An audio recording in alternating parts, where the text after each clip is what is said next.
Hi friends, எல்லாம் எப்படி இருக்கீங்க? எல்லாம் நல்லா இருக்கீங்களா? முன்னாடிலாம் பார்த்தீங்கன்னா எல்லாமே லைஃப்பில் வந்து பார்த்திங்கன்னா எல்லாமே ஒரு கூட்டு குடும்பமாக இருப்பாங்க. தாத்தா, பாட்டி, சித்தப்பா, பெரியப்பா அப்படின்ட்டு எல்லாமே ஃபேமிலியே வந்து ஒரு ஜாயிண்ட் ஃபேமிலியாக இருக்கும். அப்போ வந்து எல்லாருக்குமே ஒரு சந்தோஷம் இருந்துச்சு. எல்லாருமே வந்து எவ்வளோ கஷ்டங்கள் இருந்தாலும் நைட்டில் பேசிட்டு ஜாலியாக ஷேர் பண்ணிப்பாங்க. ஆனால் இப்போ உள்ள காலகட்டத்தை பாருங்கள், எப்போ கல்யாணம் பண்ணுறாங்க, எப்போ கல்யாணம் பண்ணுற மக்கியானாலே அம்மா அப்பா வந்து வெளில அனுப்பணும் அப்படிங்கிற எய்மோடு இருக்காங்க. அதெல்லாம் வந்து மிகப்பெரிய தவறானது. நான் என்ன சொல்கிறேன்னா, நம்மளோட அம்மா அப்பா மட்டும்தான் முக்கியம் அப்படின்னு நினைக்கிறாங்க. எல்லாருக்கும் அவங்கவுங்களோட அம்மா அப்பா முக்கியம் தான். அதுக்காக வந்து யாரையும் ஒதுக்கி வைக்காதீங்க. இப்போ பாருங்கள், நம்மளோட இதனால தான் பல பேர் வந்து இன்றைக்கி நம்ம அன்னதானம் கொடுக்குறப்பெல்லாம் பார்த்தீங்கன்னா முதியோர்கள் வந்து ஏன்னா அவங்க வெறுத்துடுறாங்க லைஃபையே. ஏன்னா இப்போ நம்ம வெளில வந்துடுறோம், வீட்டில் என்ன நடக்குதுன்னே தெரியாது, அவங்கள ஒழுங்காகவே பார்த்துக்க மாட்றாங்க. அவங்க ஒரு ஸ்ட்ரெஸ்ஸில் என்ன பண்ணுறாங்கன்னா சொல்லாமலே வீட்டை விட்டு வெளில போயிடுறாங்க. அதனால தான் இன்றைக்கி வீதிகளில் வந்து நிறைய முதியோர்கள் இருக்காங்க. அவங்களாம் போய் அவங்கள்ட்ட கேட்டோம்னா அவங்க கதையெல்லாம் ரொம்ப சோகமாக இருக்குது.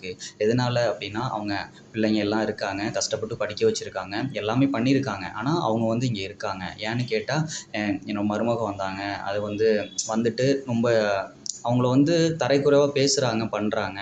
எல்லாரோட அப்பா அம்மாவும் சரிக்கு சமம் தாங்க. எல்லாருமே பெரியவங்க தான். எல்லாருக்கும் எல்லா உரிமைகளும் உண்டு. தன்னோட அப்பா அம்மாவை மட்டும் பெருசு, அடுத்தவங்களோட அப்பா அம்மா வந்து சிறுசுன்னு என்றைக்குமே நினைக்காதீங்க.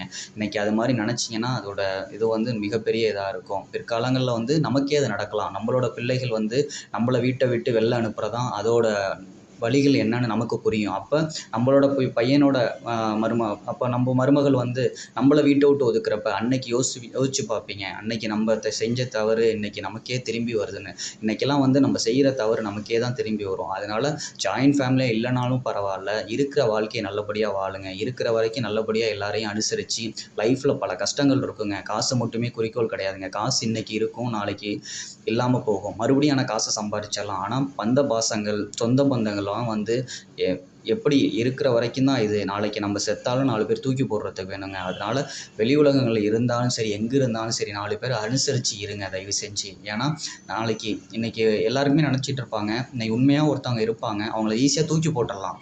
ஆனால் அவன் எவ்வளோ மனவேதனை படுவான், ஒரு நம்பிக்கையோடு தான் இங்கே இருந்திருப்பான்.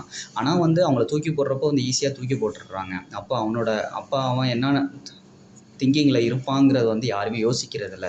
அது போல தாங்க லைஃப்பில் வந்து பல தவறுகளை செஞ்சிடுறோம். கூட இருக்கிறவங்கள யாரையுமே வந்து சீக்கிரம் தூக்கி போட்டுறாதீங்க. அவன் செஞ்சவனோட இது வந்து ஏன்னா அவன் வந்து அவ்வளோ பாதுகாப்பை கொடுத்து வந்திருப்பான். அவ்வளோ பிரச்சனைகளை உங்களுக்கு ஒவ்வொரு பிரச்சனைகளையும் உங்களை வந்து மீட்டிருந்திருப்பான். அந்த மாதிரி ஒரு ரிலேஷன்ஷிப் கிடச்சிருக்காது. எங்கேயோ பிறந்து எங்கேயோ வளர்ந்துருக்கலாம், இது பண்ணியிருந்திருக்கலாம். ஆனால் அதுபோல் உயிரை கொடுக்குறவங்களை யாரையுமே தூக்கி போட்டுறாதீங்க. அதெல்லாம் மிகப்பெரிய தவறு. அதுபோல் தாய் தந்தையர்களை என்றைக்குமே தூக்கி போட்டுறாதீங்க. கடைசி வரைக்கும் நம்ம லைஃப்பில் வர்றது அவங்க மட்டும்தான். அவங்கள வந்து தயவு செஞ்சு தெருக்களில் விட்டுறாதீங்க. இன்றைக்கி எத்தனையோ பெரியவர்கள் வந்து அனாதையாக ரோட்டில் பார்த்தீங்கன்னா நைட்டில் வந்து இருக்க இடம் இல்லாமல் தூங்குறாங்க. அந்த வெயில்லையும் மழையிலையும் பார்த்தீங்கன்னா இருக்க ட்ரெஸ் இல்லாமல் அவங்களோட படுற துன்பத்தையெல்லாம் பார்த்தா மிக கொடூரமாக இருக்குது. இந்த மாதிரி செயல்களை தயவு செஞ்சு யாருமே செய்யாதீங்க. அவங்கள தக்க பாதுகாப்பு கொடுத்து அவங்க லைஃப்பில் எல்லோரும் உங்களோட கடைசி வரைக்கும் நம்ம அவங்களையும் பாதுகாக்கணும். அதாங்க நம்ம மனித ஜென்மம்னு பிறந்ததுக்கு வந்து அடையாளமே. கடைசி வரைக்கும் தாய் தந்தைகள் யாராக இருந்தாலும் சரி, மனிதனாக வாழ்ந்து சாகுற வரைக்குமே ஒரு பிரோஜனமாக இருங்க. பிரோஜனமாக இல்லைனா கூட பரவாயில்ல, அடுத்தவர்களுக்கு தொந்தரவாக இருக்காதீர்கள். இதுதான் சரியா? அதனால் இருக்கிற வரைக்கும் எல்லாம் சந்தோஷமாக எல்லாம் லைஃப்பை வந்து எப்படி என்ஜாய் பண்ணணுமோ அப்படியே இது பண்ணிட்டுருங்க. காசுன்னு அலைஞ்சிக்கிட்டே இருந்தால் லைஃப்பில் நிம்மதி இருக்காது. சிரிக்க மறந்துடுவீங்க. இதெல்லாம் வந்து லைஃப்பில் வந்து இப்போ அடிப்பட்டவர்களுக்கு தான் தெரியும். அதுபோல் வந்து இதை வந்து தயவு செஞ்சு எல்லாமே லைஃப்பை வந்து ஒரு ரோடு மாடலாக எடுத்துக்கிட்டு என்ன செய்யணும், எப்படி பண்ணணும், எல்லாரையும் நல்லா அனுசரித்து போங்க. லைஃப்பில் காசுன்னு காசை மட்டும் குறிக்கோளாக வச்சுக்காதீங்க தயவு செஞ்சு. லைஃப்பில் சந்தோஷமாக வாழ கற்றுக்குங்க. சரியா? பெரியவர்களை தயவு செஞ்சு மதிக்க கற்றுக்குங்க. அவங்களுக்கு மதிக்கலைனாலும் பரவாயில்ல, அவங்கள தொந்தரவு செய்யாதீர்கள். இதுதான் சரியா? இதுதான் லைஃபு. நம்ம சேனலை பாருங்கள், சப்போர்ட் பண்ணுங்கள், லைக் பண்ணுங்கள், ஷேர் பண்ணுங்கள்.